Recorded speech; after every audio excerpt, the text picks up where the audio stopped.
தமிழ்நாடு விவசாயிகள் சங்கத்தின் சார்பில் இன்றைய தினம் தமிழகம் முழுவதும் அனைத்து மாவட்டங்களிலும் 21/4/2023 நாள் சென்ற வருடம் 21ஆம் தேதி 4வது மாதம் தமிழ்நாடு சட்டப்பேரவையில் ஒரு தீர்மானத்தை சத்தமில்லாமல் நிறைவேற்றினார்கள். அந்த தீர்மானம்தான் தமிழகத்தில் உள்ள அனைத்து மாவட்டங்களிலும் விவசாய நிலங்களை கையகப்படுத்தக்கூடிய தனி தீர்மானம். அந்த தீர்மானத்தின் அடிப்படையில் திராவிட முன்னேற்றக் கழக அரசு கொண்டு வந்த அந்த பேராபத்து தான் இன்றைய தினம் தமிழக விவசாயிகள் மத்தியில் கடந்த ஓராண்டு காலமாக மிக கொந்தளிப்பான மனநிலவில் விவசாயிகள் இருக்கிறார்கள். திராவிட முன்னேற்றக் கழகத்தினுடைய தலைவரும் தமிழகத்தினுடைய முதலமைச்சருமான மரியாதைக்குரிய ஸ்டாலின் அவர்கள் தேர்தல் காலத்தில் ஒரு வாக்குறுதியை தெளிவாக சொன்னார். விவசாய நிலங்கள் கையகப்படுத்துகிற பொழுது விவசாயிகளின் ஒப்புதல் பெற்றுத்தான் நிலம் கையகப்படுத்தப்படும் என்று அறிவிப்பு வெளியிட்டார். அது அநேகமாக தமிழ்நாட்டு மக்கள் திராவிட முன்னேற்றக் கழகத்தினுடைய தேர்தல் அறிக்கை மதித்து கூட்டணி கட்சிகளும் கேட்டுக்கொண்டதற்கிணங்க பெருவாரியான வாக்கு வித்தியாசத்தில் தமிழகத்தில் இந்த ஆட்சி அமைத்தோம். அது விவசாயிகளும் ஆதரித்தார்கள்.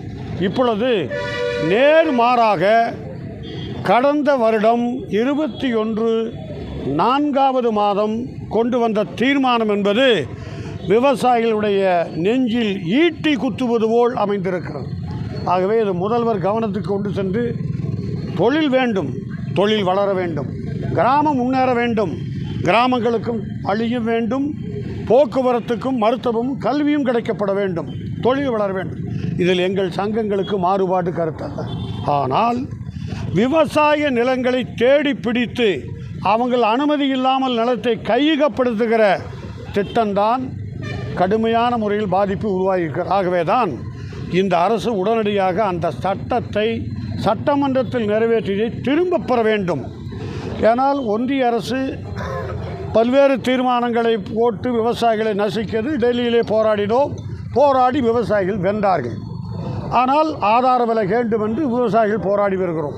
இப்பொழுது நாங்கள் கேட்பது தமிழக முதல்வருக்கு எப்படி 8 மணி நேர வேலை உத்தரவாதம் என்று தொழிற்சங்கங்கள் தமிழ்நாட்டில் இதே நாளன்று போடப்பட்டதை திரும்ப பெற்றீர்களோ அதேபோல் இந்த சட்டத்தையும் முதல்வர் கவனத்துக்கு கொண்டு திரும்ப பெற வேண்டும் என்றுதான் தமிழ்நாடு விவசாய சங்க அமைப்புகள் 2 அமைப்புகளின் சார்பில் தமிழகத்தில் இந்த முதல்வருக்கு இந்த கோரிக்கை வைத்திருக்கிறோம். இந்த கோரிக்கையை பரிசீலித்து உடனடியாக திரும்ப பெற வேண்டும். பல்வேறு சட்டங்கள், பல்வேறு திட்டங்கள், நாங்கள் நல்ல திட்டங்கள் என்றால் எங்கள் சங்கம் வரவேற்கும். விவசாயிகள் பாதிக்கின்ற திட்டம் இருக்குமானால் கடுமையாக எதிர்ப்போம். விவசாய வாழ்வாதாரம் பாதிக்கப்படுவது எதிர்ப்பை தவிர வேறு வழியில்லை.